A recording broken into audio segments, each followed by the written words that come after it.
May our good heart never put us in trouble. Yes, may our good heart never put us in trouble. As Queen Naomi, the elegant, the majestic, the beautiful, the magnified, was almost lynched because of her good heart. That is why all of us, the online in-laws, are joining hands to say, "Oh God, my Father, may my good heart not put me into trouble." Hello, people, and welcome to the Anzi TV, the place where whatever information that makes sense, that is coordinated, that is purified, the best place to get it is here on the Anzi TV. We give you entertainment news, especially as it also concerns the Ooni of Ife Palace. So, if you've not subscribed to our channel, what are you waiting for? Go click on the subscription button, comment, like, and share. And if there's just anything you want to talk about on this channel, let us know. And guess what? We will talk about it. All right, so let us go now to the business of the day. You see, there's this thing called the Good Samaritan. The Good Samaritan is the person who left everything he had to help somebody who was in trouble. And our modern day Good Samaritan is none other but the majestic Queen Naomi Ogunwusi. Queen Naomi, as we all knew for a very long time, has been having different issues with the Ooni of Ife and other Oloris. It has been so bad that even when she decided to leave the palace for personal reasons, the palace has not been the same again. People have done all manner of things and works to make sure she comes back to the palace. But guess what? The more they try to bring her back to the palace, the more she wants to stay on her own. Emissaries have been sent, people have been sent, different plans and conjunctions have been ordained and tried to bring her back to the palace. But each time it happens, it all falls on deaf ears. So right about now, Queen Naomi actually went out of her way to give a helping hand to a woman. Now, what he did was that the woman needed funds for something, and when Naomi was passing with her convoy, she was now stopped. She actually genuinely stopped and gave the woman mint money. The money was actually mint, but not knowing that that money was money that was sacrificed in the coven. The money was sacrificed in the coven of a very deadly cult. The money was now taken and given to the head of that cult group. Now, when the woman collected the money, she chanted incantation one time, chanted incantation up to 7 times. 7 because in African context, 7 is a lucky number. When she now chanted that convocation for 7 times and now decided to put the money inside a flaming fire, guess what? There was serious thunder and hailstorm. The thunder was so severe that the prophetess knew that something was not correct somewhere. She could feel it in her bones. She could feel it in the marrow of her bones. And she now asked this other woman, "Where did you get this money from? This money is not genuine." At that point, the woman now started explaining that he actually collected it from a woman who is actually serving God.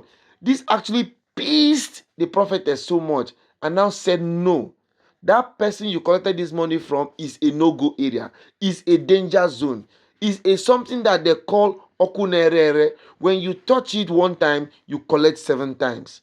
Before you know it, that was how this woman now decided to return the money. And guess what? The woman understands the principles in the Bible. So she, instead of returning only once, she returned the money in 7 places. Because there's a place that said when you want to return something that somebody took away from you, you have to return it times 7. That's how this woman now returned all the money plus 7-fold and gave to her and say, "Run now.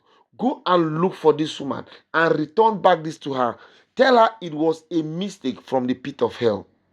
So how this woman now left. And the woman gave her a serious warning that as you're leaving this place, make sure no drop of rain touches you. And guess what? Immediately she left her hut, there was thunder again. Another thunder times 2. Brrr, brrr. This time around, what did the woman do? She decided to hide in a hut. She hid in a hut and waited for the rain to stop. But you know, this kind of rain does not stop easily. The rain does not stop easily. The rain continued to fall. The rain continued to fall. The rain continued to fall. And the woman was there waiting. She was waiting. She was waiting. She waited. Then after some time, the rain now subsided. But the time it subsided was when the first full moon was coming out in this month of June. The moon came out at around 11 p.m. And the prophetess has already warned. Now see, if you must return this thing, you have to do it before 12 midnight. That was how this one started walking up and down, looking for Queen Naomi. She looked for Queen Naomi everywhere, looked and looked and looked. And behold, Queen Naomi was somewhere attending to people in a tarry night.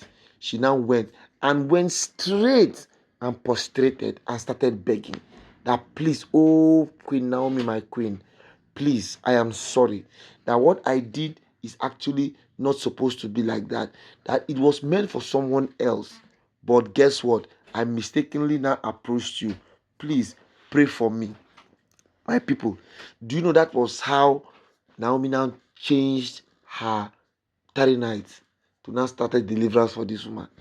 Started doing deliverance for this woman. The deliverance that was supposed to take 2 hours ended up taking 5 hours. This one was supposed to see Naomi between 10 and 11. But guess what? They were in that frenzy till 5:30 in the morning. And by the time they finished the frenzy, the woman, as a matter of fact, was delivered. You see, what we're trying to make people understand is that you cannot touch an anointed. Don't try it. I pity those who go around trying to touch God's anointed. Once God has anointed you, He has anointed you. There's nothing anybody can do. For all those people who have been fighting, trying to pull Naomi down, this pull down syndrome that has captivated all the palace, this is an opportunity for you to know that you cannot touch an anointed man of God. If not for God, if not for the fact that the woman was able to locate Naomi that night to pray for her and deliver her, that woman could have been picking dirt on the streets of Ile-Ife to eat. And tomorrow now, they will now say, okay, Naomi has come again. It's Naomi that caused it. Naomi did not cause anything. If I were you people, you people should just free Naomi. Free Naomi. Free Naomi because something wey dey for hand, you don't need video to look at. You people are just fighting what you don't understand. You're going from pillar to post, fighting. Naomi is an anointed child of God that is well bred. The more you try to fight her, the more God showers blessings upon her. So my people, I just want you to understand that any fight you're trying to fight and pull Naomi down, keep it to yourself. Keep it to yourself because the more you try to fight her, the more God has a way of lifting her up. All right, people, this is where we're going to be stopping on this conversation today. If you're not subscribed to our channel, quickly subscribe to our channel, click on the notification button, comment, like, and share. And if there's just anything you want us to talk about on this channel, let us know, and guess what? We will talk about it. All right, thank you, and see you some other time. Bye-bye.